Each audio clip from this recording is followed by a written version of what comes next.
Movie Cinema, the only show that's 3 dimensions away from the last voyages of Demeter getting crossed over with Renfield. I'm your host, 3D Jake, and today we're looking at The Last Voyages of the Demeter, released in 2023. The Last Voyages of Demeter is a 2023 film directed by Andrea Overedel, sorry if I butchered that name, written by Bragi Schuster Jr. and Zoki Okereves. Sorry if I also butchered those names. The movie stars Corey Hawkins, Dave DeSmalchin, Azaline Francisco, Liam Cunningham, and Javier Bardem as Dracula. The movie is essentially about basically from a chapter in Bram Stoker's Dracula's novel about the last voyages of the Demeter, which is basically in most movies been portrayed as a captain's log, specifically in Bram Stoker's Dracula, where you hear Anthony Hopkins narrate, pretend to be the captain, where he basically narrates what's happening with the crew and everything. So this movie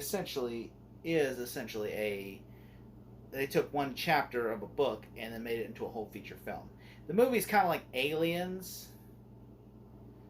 You know, it's like Aliens meets John Carpenter's The Thing, except it takes place on a cruise ship, and Dracula is kind of the alien of the group. And so this is what was, and I really enjoyed this movie. This movie is something that when I bought, I had no interest. I was like, you know what, it's Dracula, I'll watch it, but I'm not holding out hope for this movie.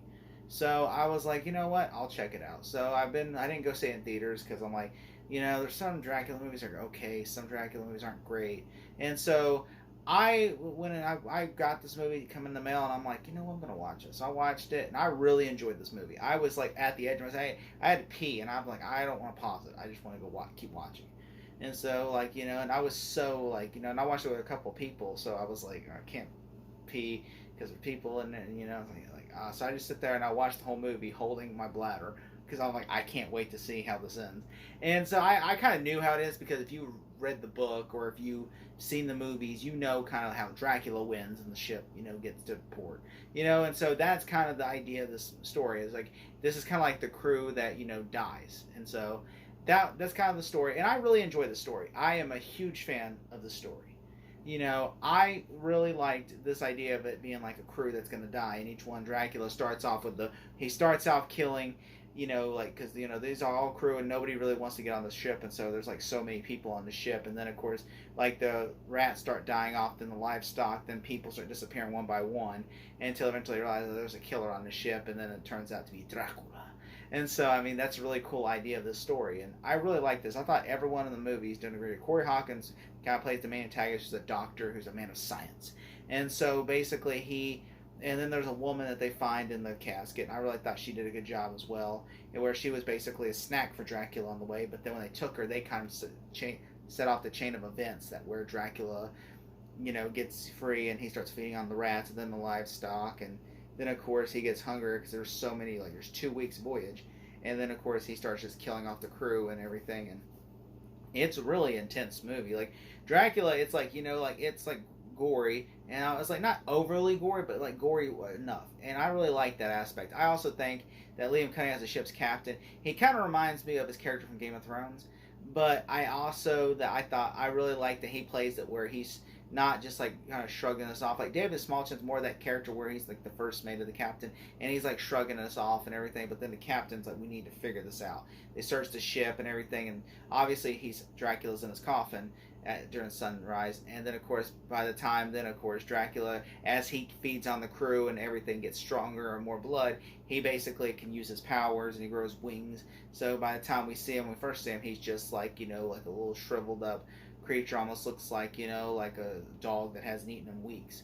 And then as he gets more and more, he becomes more creature-like, you know, and eventually becoming like a more powerful being, into where he can basically manipulate the, you know, the make fog and turn into fog and everything, and that way he can, you know, use it to his advantage. And I really like that. I really do. I like that Dracula was able to do, you know, use his powers against them, call out to them and everything, and trick them. I like how also it plays like, you know, like they kind of play like, okay, is it a mad dog or what is killing us? And they all kind of turn against each other, like we need to just leave. You know, my aunt who watched it with me, she's like, look, why don't they just like destroy the ship?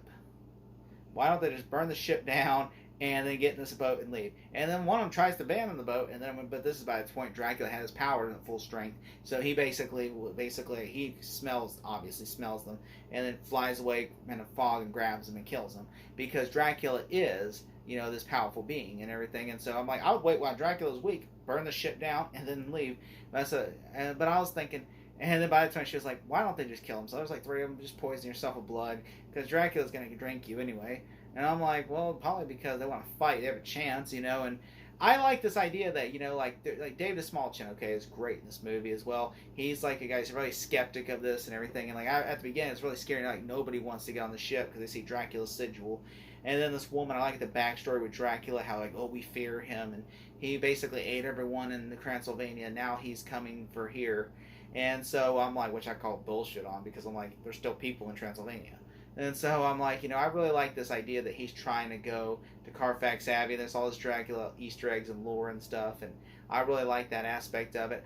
I did wish that they I really wish, there's some dislikes I did not like, was I wish they would have made Dracula look more real, like a human being. Like I was expecting the actor, Javier Bardem, to like just be normal without the makeup on and everything.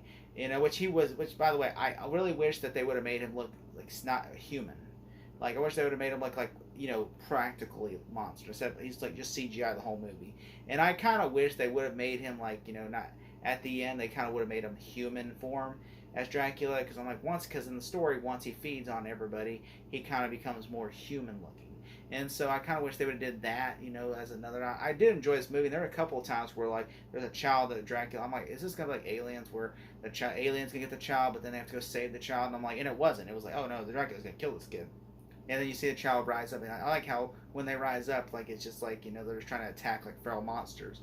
I like that aspect of it too, and I also like that, that Dracula is just trying to basically, he's like, now that I'm powerful and everything, I can't let you escape and tell people, so I'm just going to kill all of you, in a way. And I like that aspect of it.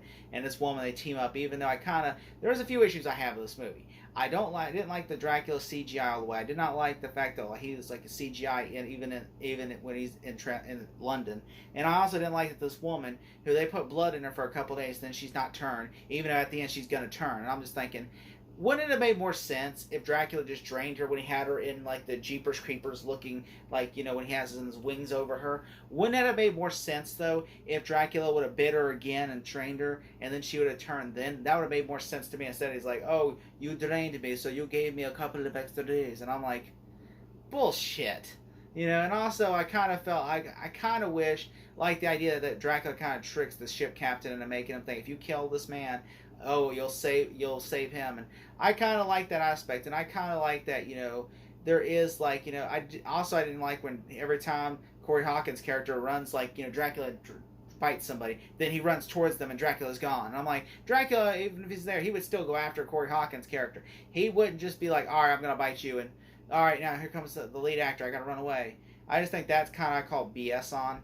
And also, I just felt like, like everybody dies except for him. I just kind of felt like Dracula I hate how in certain movies, because of the lead character, the villain has to throw them around rather than try to stab them and hurt them and everything. I think that I call BS on.